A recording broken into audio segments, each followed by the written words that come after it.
कहानी का शीर्षक है ये कैसी मानसिकता।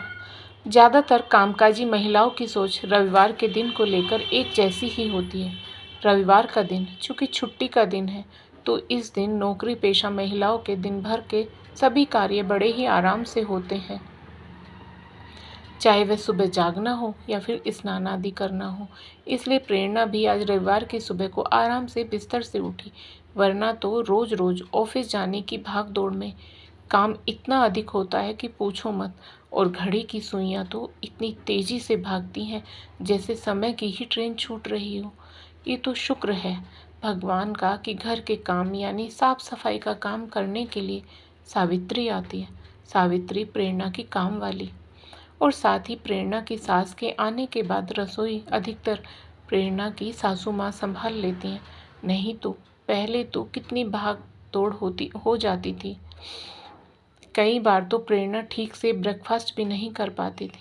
आजकल तो प्रेरणा के पास ज़्यादा काम नहीं होता है, इसलिए आजकल वह आराम से सुबह 6 बजे तक उठती है, अपने बेटे पार्थ को स्कूल के लिए तैयार करती है और फिर वह अपने और बेटे के लिए नाश्ता स्वयं बनाती है, क्योंकि प्रेरणा और पार्थ को ब्रेकफास्ट में टोस्ट या सैंडविच, नूडल्स, ओट्स आदि खाने का शौक है और सासू माँ को ये सब बनाना नहीं आता है। इस कारण अपने और पार्थ के लिए नाश्ता तो प्रेरणा को मन मारकर बनाना ही पड़ता है। उसके पति जयेश को तो अपनी माँ के हाथ के बने हुए गर्मा गर्म पराठे ही पसंद है। वह तो वही खाकर ऑफिस रवाना होते हैं। लेकिन तीनों के टिफिन के लिए खाना तो रमा जी ही बनाती है। खैर, जब प्रेरणा उठी तो अपने और जयेश के लिए चाय बनाकर ड्राइंग रूम में ही ले आई। रमा जी तो आज जल्दी ही पार्थ के साथ मंदिर चली गई थी और अभी अभी वापस लौट कर आई थी और पार्थ के साथ उसके कमरे में थी। प्रेरणा चाय बनाकर जयेश के पास लेकर आई तो देखा कि जयेश कुछ हिसाब किताब लगा रहा है। उसे यूँ काम में व्यस्त देखकर प्रेरणा ने उससे पूछा, क्या बात है जयेश, आज ऑफिस का काम घर पर ले आए हो क्या? मुझे तो तुम हमेशा कहते हो कि ऑफिस का काम ऑफिस में ही रखो और घर में केवल घर का काम होना चाहिए। फिर आज तुम सुबह सुबह कौन से ज़रूरी काम में लग गए हो? ऑफिस का कोई ज़्यादा ही ज़रूरी काम है क्या? उसकी बात सुनकर जयेश ने अपनी डायरी एक तरफ रखकर चाय का कप उठाते हुए कहा, कुछ नहीं प्रेरणा, बस अभी पिछले कुछ महीनों में जो खर्चा हुआ है उसका हिसाब किताब लगा रहा हूँ। सच में प्रेरणा, इस बार तो खर्चे बहुत बढ़े हुए आ रहे हैं। उसकी बात सुनकर प्रेरणा चाय पीते हुए बोली, अब गृहस्थी है तो खर्चे तो लगे ही रहेंगे जयेश। यह बोलकर वह टीवी में न्यूज़ देखने लगी। तभी जयेश ने कहा, सुनो प्रेरणा, इस बार मम्मी की तबीयत कुछ ज़्यादा ही खराब रही है और अस्पताल में उन्हें एडमिट भी करना पड़ा था। इस कारण से उनके इलाज में पैसे थोड़े ज़्यादा ही खर्च हो गए हैं। अभी मेरा हाथ थोड़ा तंग चल रहा है, बाकी और खर्चे तो मैंने एडजस्ट कर लिए हैं, परंतु इस बार पार्थ की फ़ीस और पॉलिसी की किस्त के पैसे भी कुछ कम पड़ रहे हैं, तो थोड़े बहुत पैसे तुम दे देना ताकि पार्थ की फ़ीस और किस्त के पैसे टाइम पर जा सके। जयेश के मुख से यह डिमांड सुनकर प्रेरणा ने बिना उसकी ओर देखे टीवी देखते हुए ही जयेश से कहा, देखो जयेश, पैसे तो मैं दे दूंगी, उससे मुझे कोई प्रॉब्लम नहीं है, परंतु तुम पैसे वापस कब करोगे यह मुझे बता दो। पिछली बार भी तुमने अपने पापा के इलाज के लिए जो पैसे लिए वह तुमने आज तक नहीं लौटाए हैं। अब जब तुम पैसे लौटाते ही नहीं हो तो भला मैं तुम्हें पैसे क्यों दूं? प्रेरणा के मुंह से ऐसी बात सुनकर जयेश हैरानी से उसकी ओर देखते हुए बोला, प्रेरणा, कहना क्या चाहती हो तुम? मतलब तुमसे जो पैसा लिया जाएगा वह लौटाना होगा? प्रेरणा ने कहा, हाँ जयेश, लौटाना तो होगा ही। परंतु प्रेरणा, तुम मेरी पत्नी हो, इस परिवार का हिस्सा हो, तो तुम्हारी भी तो इस परिवार के प्रति कुछ जिम्मेदारियां होंगी। तो क्या तुम्हारे पैसों पर मेरा बिल्कुल भी हक नहीं है? जयेश की बात सुनकर प्रेरणा ने टीवी का स्विच ऑफ करके रिमोट एक ओर रखते हुए कहा, कैसी जिम्मेदारी जयेश? ऑफिस में मैं जाती हूँ, वहाँ अपनी मेहनत से काम करके पैसे मैं कमा कर लाती हूँ, तो फिर उन पैसों पर सिर्फ और सिर्फ मेरा हक है, और जो तुम कमाते हो उस पर तुम्हारा ही तो हक है। तो फिर मैं जो कमाती हूँ वो तो मेरे ही पैसे होंगे ना।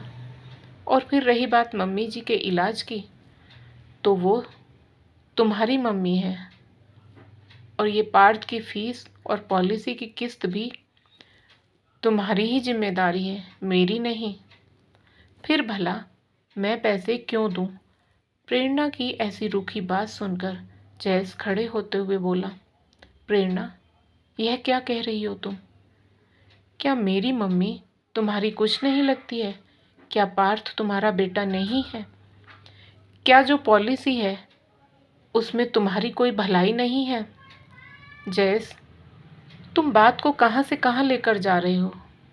और तुम मुझे यूँ इमोशनल ब्लैकमेल करना बंद करो। मैंने वही कहा जो सच है, और हाँ, मैं आज के ज़माने की नारी हूँ, कोई पुराने ज़माने की दबी कुचली घरेलू स्त्री नहीं हूँ। समाज में अपने अधिकार और अपना स्थान क्या है वह मैं अच्छी तरह से जानती हूँ।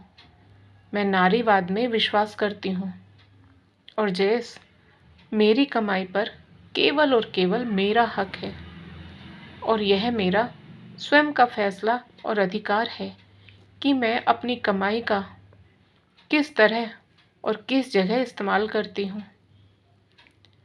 प्रेरणा बहुत ही स्पष्ट तौर पर यह सब बातें बोलकर उठकर रसोई घर में चली गई। उसे यूं इतनी कड़वी बात कहकर जाते हुए देखकर जयेश दुखी तो था ही, साथ ही साथ बहुत हैरान और परेशान भी था। वह सोचने लगा कि ये कैसा नारीवाद है जो परिवार को जोड़ने की जगह तोड़ रहा है। प्रेरणा की ये कैसी मानसिकता है? क्या परिवार मुझ अकेले का है? अभी 3 वर्ष ही तो हुए हैं प्रेरणा को नौकरी करते हुए। उससे पहले तक तो वह नौकरी भी नहीं करती थी। घर का सारा खर्चा तो मैंने अपने कंधों पर ही ले रखा था, और आज भी मैं ही घर का पूरा खर्च उठा रहा हूँ।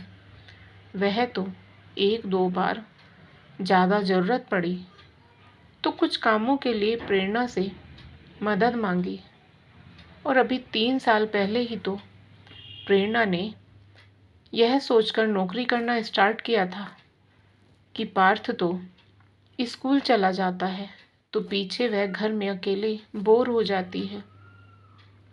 इसलिए उसने 30,000 रुपये प्रति माह पर एक बड़ी कंपनी में जॉब ज्वाइन कर ली थी। कुछ दिन तो प्रेरणा ने शौक में भाग भाग कर सारा काम किया, लेकिन उसके बाद उसकी हालत जवाब देने लगी तो सावित्री बाई को साफ सफाई के लिए लगा लिया था। जयेश उसकी सैलरी से कभी 1 पैसा भी नहीं लेता है। घर के सारे खर्चे जयेश स्वयं ही तो उठाता आया है, और आज भी उठा रहा है। जयेश तो हमेशा प्रेरणा से यही कहता रहा है कि तुम अपना पैसा जमा करो, वक्त ज़रूरत पर काम आने के लिए कम से कम एक की कमाई तो जमा रहेगी। वह तो लगभग 1.5 वर्ष पहले अचानक जयेश के पापा की तबीयत खराब हो गई, तो उस दौरान जयेश को अपने पापा के इलाज और उनके हर्निया के ऑपरेशन के लिए पैसों की ज़रूरत पड़ गई थी। जयेश ने पैसों का बंदोबस्त तो कर लिया था, परंतु कुछ पैसे कम पड़ रहे थे, तो उसने प्रेरणा से बाकी के बचे हुए 30,000 रुपये लिए थे। जयेश के पिता का ऑपरेशन सफल रहा। जयेश के पापा हॉस्पिटल से डिस्चार्ज होकर घर भी आ गए थे, परंतु कुछ दिनों बाद ही अचानक उनकी तबीयत फिर से खराब हो गई और वो चल बसे। अभी अभी तो इतना पैसा उनके इलाज में जयेश ने खर्च किया ही था, तो इतनी जल्दी इतना पैसा कहाँ से इकट्ठा होता जयेश के पास।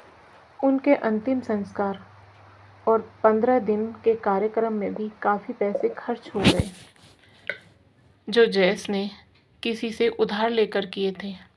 अब मम्मी को अकेले कहाँ दूसरे शहर में छोड़कर आते, इसलिए वहाँ के 3 कमरे के मकान को किराए पर चढ़ाकर मम्मी को यहाँ ले आए थे। किराए का पैसा मम्मी के अकाउंट में ही जमा होता था, ताकि मम्मी के अपने स्वयं के खर्चे चलते रहे और कुछ पैसे उधार के भी चूकते होते रहे। लेकिन अभी पिछले महीने जयेश की मम्मी की भी तबीयत ज़्यादा खराब हो गई, तो ऐसे में फिर जयेश का हाथ टाइट हो गया, इसलिए उसने प्रेरणा से मदद मांगी। पर प्रेरणा से ऐसे दो टूक जवाब की तो जयेश को बिल्कुल उम्मीद नहीं थी। खैर, जैसे तैसे करके जयेश ने बाहर से किसी से पैसों का बंदोबस्त करके पार्थ की फीस जमा की और पॉलिसी की किस्त को चूकता कर दिया। प्रेरणा का इस तरह का बेगाने जैसा व्यवहार देखकर जयेश को बहुत ही बुरा लगा। फिर भी उसने ज़्यादा कुछ रिएक्ट नहीं किया। लगभग 2-3 दिन बाद ही पता नहीं कहाँ से जयेश ने 30,000 रुपये लाकर प्रेरणा के पूरे पैसे वापस दे दिए और प्रेरणा ने एक बार भी पैसे लेने से इनकार नहीं किया। यहाँ तक कि उसने जयेश से यह भी नहीं पूछा कि इतना तंग हाथ होने के बावजूद जयेश ने इतने पैसों का बंदोबस्त कहाँ से किया है। समय यूं ही अपनी रफ्तार से गुजर रहा था कि कुछ दिन बाद की बात, एक दिन ऑफिस से आते ही प्रेरणा को अचानक पेट में दर्द हुआ और साथ ही उल्टी भी हुई, तो उसे बीमारी के चलते लगभग 1 सप्ताह अस्पताल में एडमिट रहना पड़ा। जिस दिन उसे डिस्चार्ज होकर घर पर आना था, उस दिन उसके मम्मी पापा भी वहां आए हुए थे।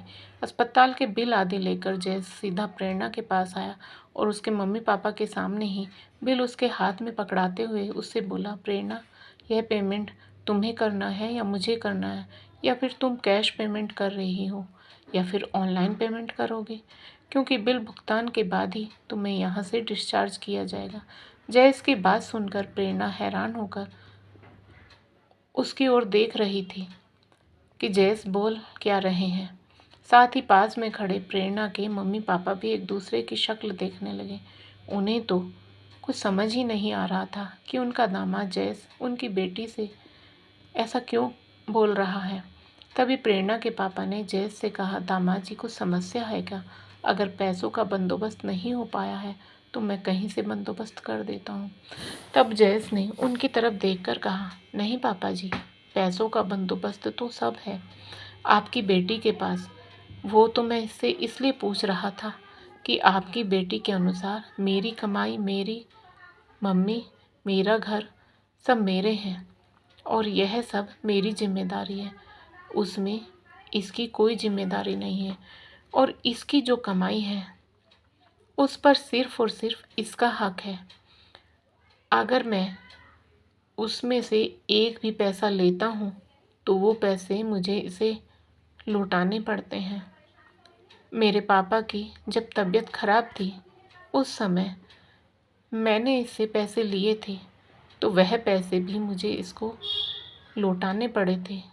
तो पापा जी, आपकी बेटी की सोच और इच्छा के अनुसार ही मैं इससे पूछ रहा हूँ कि अगर मैं आज इसके ऊपर पैसे खर्च करता हूँ तो क्या यह पैसे मुझे लौटा देगी। आखिर नारीवाद का ज़माना है, बराबरी का ज़माना है, परिवार आदि कुछ नहीं, हिसाब तो हिसाब होता है। जो पैसे मुझसे लोगे तो वह लौटाने ही पड़ेंगे। जयेश के द्वारा कही गई यह बात सुनते ही प्रेरणा के मम्मी पापा ने उसकी तरफ देखा तो वह नज़रें झुकाए बैठी हुई थी। तब प्रेरणा की मम्मी ने कहा, दामाद जी, जब बराबरी का ज़माना है तो फिर तो इसके इलाज के पैसे तो यही देगी, और पिछले 1 सप्ताह से आप इसकी सेवा क्यों कर रहे हैं, तो क्या इसके बदले यह आपको पेमेंट करेगी। मम्मी, आप ये क्या कह रहे हो। प्रेरणा ने हैरान होते हुए अपनी मम्मी से कहा, हाँ बेटा, मैं तो आज के ज़माने की ही बात कर रही हूँ।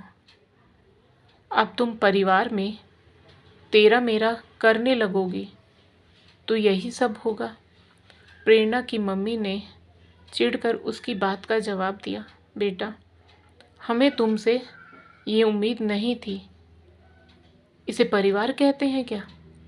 तुमने जो जवाब दिया उसके बदले जयेश भी तो यही कह सकता था कि तुम्हारे खर्चे भी तो मैं उठा रहा हूँ, या तुम मेरे ही तो घर में रहती हो।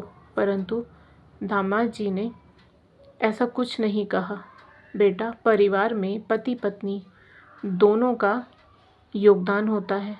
जब दामाद जी और उनकी मम्मी ने इतनी जिम्मेदारी उठा रखी है तो क्या तुम्हारी जिम्मेदारी उनके लिए नहीं है।